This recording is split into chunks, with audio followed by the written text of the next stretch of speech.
ঘুম ভেঙেছে সৌদি আরবের, আর সেজন্য ইসরায়েলের কপালে দেখা গেছে চিন্তার ভাঁজ। যেখানে 1 বছর আগেও সৌদি যুবরাজ ইসরায়েলের সাথে বন্ধুত্ব করতে চেয়েছিলেন, সেখানে 1 বছরের মধ্যেই তার সুর পাল্টে ফেলেছেন। এই সকল যুদ্ধ বিগ্রহ, রাজনৈতিক মেরুকরণ সবকিছুর কারণে ইসরায়েলকে বাদ দিয়েই সকল পদক্ষেপ নিচ্ছে উপসাগরীয় অঞ্চলের মুসলিম দেশগুলো। আর সে কারণে সৌদি যুবরাজ ইরানের সঙ্গে বন্ধুত্বপূর্ণ ও কূটনৈতিক সম্পর্ক তৈরি করার এবং সিরিয়াকে আরব লীগে ফিরিয়ে এনে নতুন দিনের বার্তা দিয়েছেন। এই সময় যেন সরাসরি বিরুদ্ধে নামতে চাচ্ছে ইসরায়েলের সঙ্গে এই মুসলিম দেশটি। আর এখানে ফিলিস্তিনের স্বাধীনতা ব্যতীত অন্য কোনো শর্তেই যুদ্ধ বিরতিতে রাজি হচ্ছে না সৌদি সরকার। ফিলিস্তিনি জনগণের ওপর ইসরায়েলের চালানো দখলদারিত্বের তীব্র সমালোচনা করলেন সৌদি যুবরাজ মোহাম্মদ বিন সালমান। তিনি সাফ বলে দিলেন, স্বাধীন ফিলিস্তিন রাষ্ট্র ছাড়া ইসরায়েলকে স্বীকৃতি দেবে না সৌদি আরব। আর এই সকল কিছুর বিবেচনায় নতুন করে চিন্তার ভাঁজ দেখা দিয়েছে ইসরায়েল প্রশাসনের দিকে। আর এই কারণে মার্কিন মুল্লুকরাও নড়ে চড়ে বসতে বাধ্য হচ্ছে। তাহলে কি সত্যি এবার ফিলিস্তিনের পক্ষ নিচ্ছে সৌদি আরব? বিস্তারিত জানতে ভিডিওটি লাইক দিয়ে সম্পূর্ণ দেখুন। সৌদি আরবের পররাষ্ট্রমন্ত্রী প্রিন্স ফয়সাল বিন ফারহান বলেছেন, ফিলিস্তিন রাষ্ট্র গঠনের প্রশ্ন সমাধান না হওয়া পর্যন্ত ইসরায়েলের সঙ্গে সম্পর্ক স্বাভাবিককরণের বিষয়টি অগ্রহণযোগ্য। 31 অক্টোবর গাজা সংকটের ক্ষেত্রে সৌদি আরবের নীতিতে কোনো দ্বিধা নেই বলেও তিনি স্পষ্ট করেছেন। ফরাসি বার্তা সংস্থা AFP এই খবর জানিয়েছে। রিয়াদে ফিউচার ইনভেস্টমেন্ট ইনিশিয়েটিভ ফোরামে ফয়সাল বিন ফারহান বলেন, ফিলিস্তিনি রাষ্ট্র প্রতিষ্ঠার সমাধান না হওয়া পর্যন্ত ইসরায়েলের সঙ্গে সম্পর্ক স্বাভাবিক করা শুধু ঝুঁকির মধ্যে নয়, বরং এটি আলোচনাতেই নেই। তিনি আরও বলেন, আমি বলবো এটি শুধু সৌদি আরবের সঙ্গে ইসরায়েলের সম্পর্ক স্বাভাবিককরণের প্রশ্ন নয়। যদি আমরা ফিলিস্তিনিদের অধিকার নিশ্চিত না করি, তাহলে পুরো অঞ্চলের নিরাপত্তা ঝুঁকির মধ্যে থাকবে। প্রিন্স ফয়সাল ইসরায়েলের প্রধানমন্ত্রী বেনিয়ামিন নেতানিয়াহুর সরকারকে আহ্বান জানান যে ফিলিস্তিনিদের তাদের অধিকার ও রাষ্ট্র প্রদানের মাধ্যমে নৈতিক দায়িত্ব পালন করতে হবে। গত সেপ্টেম্বরে সৌদি যুবরাজ প্রিন্স মোহাম্মদ বিন সালমান সৌদি ইসরায়েল সম্পর্ক স্বাভাবিককরণের সম্ভাবনার কথা তুলে ধরলেও অক্টোবরের 7 তারিখ হামাসের আক্রমণের পর আলোচনা স্থগিত হয়।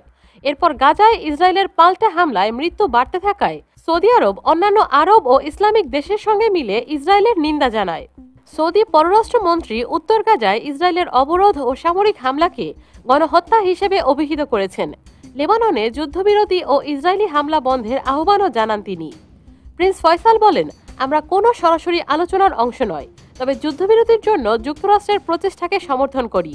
গাজার জন্য একই প্রত্যাশা। তিনি আরও বলেন, রিয়াদ কখনো লেবানন থেকে বিচ্ছিন্ন হয়নি এবং বাইরের শক্তিগুলোর জন্য লেবাননের রাজনৈতিক প্রক্রিয়ার প্রভাব বিস্তারের কোনো অধিকার নেই। ইরানের পররাষ্ট্রমন্ত্রী আব্বাস আরাগচি তুরস্ক সফরকালে ইস্তানবুলে বলেন, এই অঞ্চলে যুদ্ধ ছড়িয়ে পড়ার ঝুঁকি, গাজা লেবাননের যুদ্ধ এবং বাস্তুচ্যুত মানুষের বিষয়ে এখন আমাদের একটি সাধারণ অভিযোগ আছে। এর ইঙ্গিত স্পষ্ট যে এই ইস্যুগুলোতে তিনি যেসব দেশ সফর করেছেন তাদের অবস্থান একই না হলেও খুবই কাছাকাছি।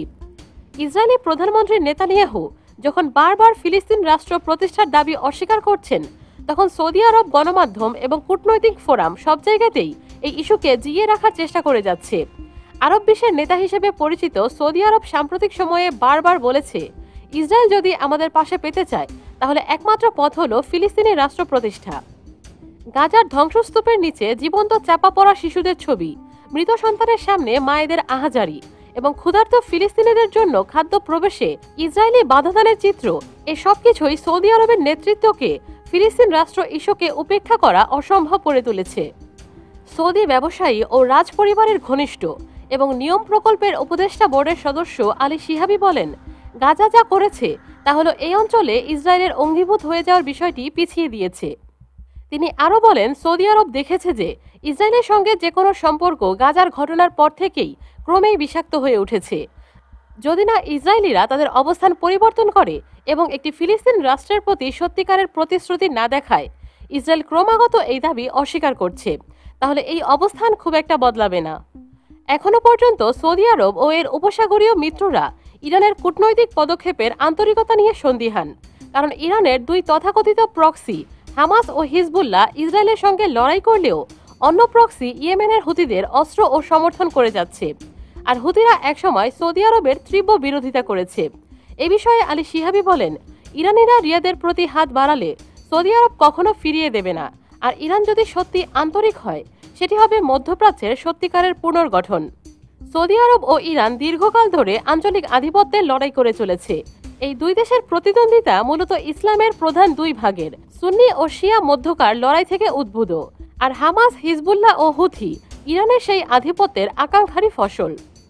আলী শিহাবির মতো সৌদি রাজপরিবারের ঘনিষ্ঠ অনেকেই মনে করেন, সৌদি আরবে গণতন্ত্র না থাকলেও যুবরাজ মোহাম্মদ বিন সালমান জনমতের ব্যাপারে খুবই স্পর্শকাতর। গত বছর ইসরায়েলের ব্যাপারে সৌদি আরবের সাধারণ মানুষের মত অনেকটাই কঠোর হয়ে উঠেছে। গত বছরের অক্টোবরের আগে সৌদি আরব ইসরায়েলের সাথে একটি চুক্তি স্বাক্ষরের দিকে এগিয়ে যাচ্ছিল। বিনিময়ে যুক্তরাষ্ট্র রিয়াদের সঙ্গে একটি বর্ধিত প্রতিরক্ষা চুক্তি এবং বেসামরিক পারমাণবিক কর্মসূচিতে সমর্থন দেওয়ার কথা ছিল। কিন্তু গাজার পরিস্থিতি এই দৃষ্টিভঙ্গি পুরোপুরি বদলে দিয়েছে। কিছুদিন আগে সৌদি যুবরাজ ফিলিস্তিন রাষ্ট্র প্রতিষ্ঠার পক্ষে ওকালতি করে গত 18 সেপ্টেম্বর তার উপদেষ্টা পরিষদে দেয়া এক ভাষণে বলেন, সৌদি আরব পূর্ব জেরুজালেমকে রাজধানী করে একটি স্বাধীন ফিলিস্তিন রাষ্ট্র প্রতিষ্ঠায় অক্লান্ত প্রচেষ্টা বন্ধ করবে না এবং আমরা নিশ্চিত করছি যে সৌদি আরব ইসরায়েলের সঙ্গে এটি ছাড়া কোনো কূটনৈতিক সম্পর্ক স্থাপন করবে না। একই ধরনের ভাষণ তিনি দিয়েছিলেন ইউএস স্টেট অব দ্য ইউনিয়নে। দর্শক, আপনাদের কি মনে হয়, সৌদি আরব কি আসলেই ফিলিস্তিনিবাসীদের পক্ষে না বিপক্ষে? আপনার মতামত কমেন্টে জানাবেন। ভিডিওটি ভালো লাগলে একটি লাইক দিয়ে দিন। নিত্য নতুন ভিডিও আপলোডের সাথে সাথেই পেতে আমাদের চ্যানেলটি সাবস্ক্রাইব করে পাশে থাকা বেল বাটন ক্লিক করে অলে সেট করে দিন। ধন্যবাদ।